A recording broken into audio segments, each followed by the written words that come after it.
how I became a Muslim is something I can talk about. Why I became a Muslim is something completely different. But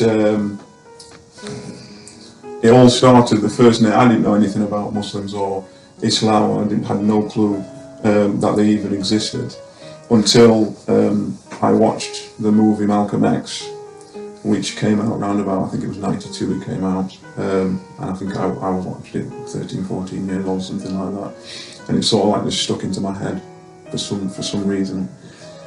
And I watched it the first time around, but I was too young to understand it, and then a few years later it came out again. So, and I made a point to watch it. I just really wanted, I remember it being advertised, I really wanted to watch it. So I was actually going out, there was a function, a family function, and we had to go somewhere, and I actually cut it short to go home to make sure that I watched this. I just really wanted to watch it. What's funny is I'm actually just downloaded Malcolm X, his biography. Okay. So, alhamdulillah. Yeah, that's a good read. That's a very good read. But so after that, there wasn't a direct influence. It was just something that once I'd seen it, it did resonate within me, and I kept it for quite a while. It was towards the back end of '96. I started to get a real passion for it, and really wanted to go further with it. Really, I don't know, there was something inside me that wanted to go with that side of things. Obviously, anybody who knows anything about the Nation of Islam will know that it's absolutely nothing to do with Islam itself. But I weren't to know that. I thought Islam, that was Islam. That's the only reference I had. So I started to get a little bit more into it, and in the thought process, not in actual physical research or anything like that, because there wasn't any, there was nothing available. Just for the audience, in terms, obviously, Malcolm X resonated you, but in terms of your background, what's your background? Yeah, so I'm a mixed race background of different nationalities, but I always associated myself with the African side, or West Indian side, which is my father's side, and I have a large family, and although there's mixture along the board, I always associated myself with that side. So obviously, in terms of roots, you want to learn more about that, and so that's probably why it all clicked in the first place, to be fair. So once I started to get interested in all this sort of thing, I in January of '97. Well, before then, when I'm getting interested in it, I started giving up certain things. So, I never smoked anyway, but like alcohol and pork and all these types of things, because that was in the movie that you shouldn't do all these things. And so I gave it up way before, and then one day because my father and mother were separate, were divorced, so I lived with my mother, but the school that I went to was in the same village as where my dad lived, so what I used to do is travel to my dad's house, see him for a bit, and then go to school. So one morning I travelled to my dad's house, and he always used to have the news on, always, in the morning before he went to work, and there was a news clip about a new mosque opening. I can't remember where it was. I think it was either Birmingham or Bradford, probably Bradford, because there's more mosques than houses in Bradford. So there was a new mosque, and what it showed, it was a really good clip, because what it showed was, they had this Muslim girl talking for a few seconds about what it means to be a Muslim. I can't remember what she said. But what it did show also, it showed a nightclub in the evening, music and blah blah blah, and then it showed a masjid in the evening, serenity. Next door to each other? No, two clips. Okay. So a clip of a nightclub and what goes off at night there, and a clip of a masjid and what goes off there. So it's like a difference between what we would call chaos and then serenity and peace and things like that. And that was it was a really good clip, and I was sat there and just overcome with, I have to become a Muslim. Just from that, just sat there. I did it, and so that day I went to school, but I had because I was in the sixth form, so I had a free period So I went and got my registration and came straight back to my dad's house to look in the phone book, phone books in those days, for the address of the nearest mosque, so that I could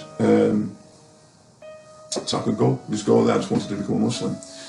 So I tried to. The address, I didn't understand it told me the address, and when I looked for it, I couldn't find the mosque when I went to look, because I didn't know the area too well. It was near the town centre. This was in Doncaster, and I couldn't find it. So I went back home, and that's because obviously I'd not told anybody that I want to become a Muslim. So I used the opportunity to tell my mum I want to become a Muslim. I said to her, look, I've decided that I'm going to become a Muslim. And she said to me, oh, it's a very strict religion. So first of all, I didn't even realise, I'd never heard of Islam, but she seems to know, it's a very strict religion. And then she said, I'll phone the mosque for you to see if, what you have to do. Which, I'm a bit surprised at, but then she phoned it, but typical in all masjids, nobody answered the phone. So I said, well, okay, I'll just go down on the weekend and I'll have another look to see if I can find it. So I went down, and I remember, because I must have caught the prayer time, because as I walked in, people were walking out. And I'll never forget, there's a guy, and his name's Dr. Shah. Obviously I didn't know that at the time, and he won't remember this, but, well, I don't even know if he's still alive, to be honest with you, because they were pretty old at that time. As he was walking out, he extended his hand to shake mine, and I didn't know what he was doing, so I just walked straight past him. And to this day, I regret doing that. I wish I'd have.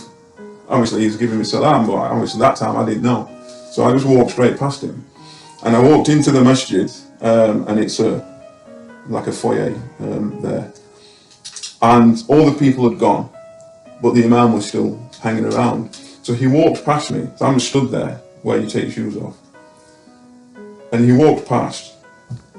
He didn't say anything. He just walked off into another room. So I just stood there waiting. Didn't know what to do. And then he came back again, and he walked away again. And then he came back again, and he came back again with a piece of paper. So he gave me the piece of paper. So I'm looking at it, and it's just a chart with numbers on it. I didn't have a clue what it was.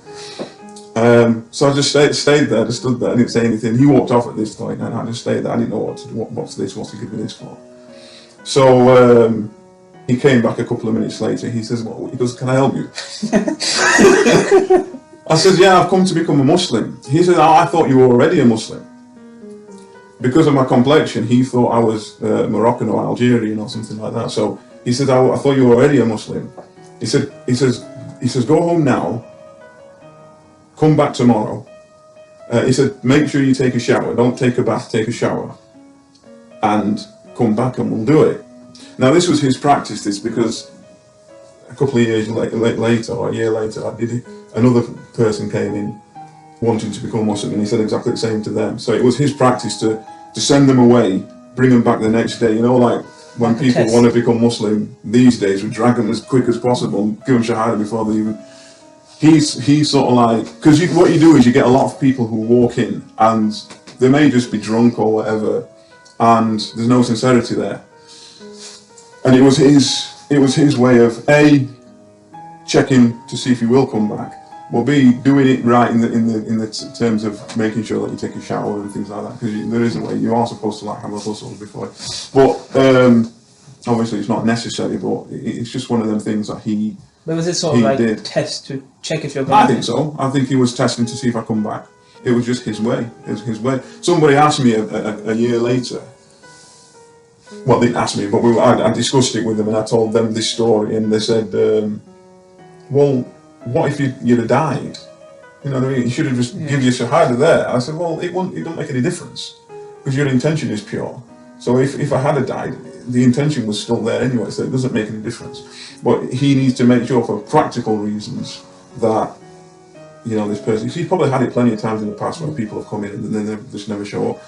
But so that's his way anyway. So basically, with him saying, take a shower not a bath. He specifically said that. Shit, okay. Take a shower, not a bath, because he's running water into Oh, it yeah, for okay, you. okay.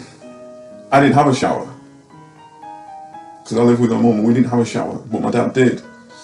So me being, I was only 17 at the time, so I was just like, I wanted to follow it by the letter of the law. He said that, so I thought to myself, telling your mum you want to become a Muslim is one thing, but telling my dad is something completely different. And I wanted to avoid that confrontation, but I thought I'm going to have to go to his house to take a shower. Ergo, I'm going to have to tell him why I'm taking a shower. You don't just turn up at somebody's house, well, it's my dad's house, but and say, look, he's always going to ask why. And I was replaying it in my head all the time, and I said to him, look, so I got to the house and I said, I want to take a shower. He goes, why? You know, everything I've played in my head, how it's going to go, that's how it went, apart from the end. So he said, I said, look, I want to take a shower. He said, why? He says, I've decided I'm going to become a Muslim. And he said, okay, go take a shower and then I'll take you to the mosque.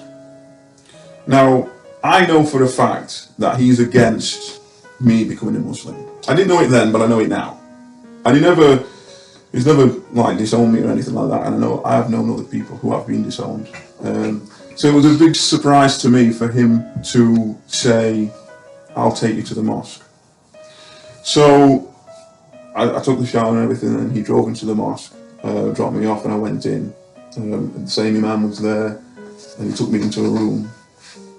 And somebody else was there as well, and then we went through the Shahada, and also Surah Al-Fatiha as well, which I'm not quite sure why we did that, but we did it. And it was funny because in the Malcolm X film, he recited Surah Al-Fatiha while in the masjid. So obviously, having watched that film so many times, I'd actually already knew the pronunciation and everything of Surah Al-Fatiha. So when I said it, he was shocked, thinking well, you've said it almost perfectly. Obviously, I didn't tell him that I'd watched it and heard it, but and that was it. So the sheet of paper that he gave me at the beginning when I watched this, random piece of paper? That was a Ramadan timetable because it was the first of Ramadan. So when I accepted Islam, it was the first of Ramadan. And that was the story of that. And then from there,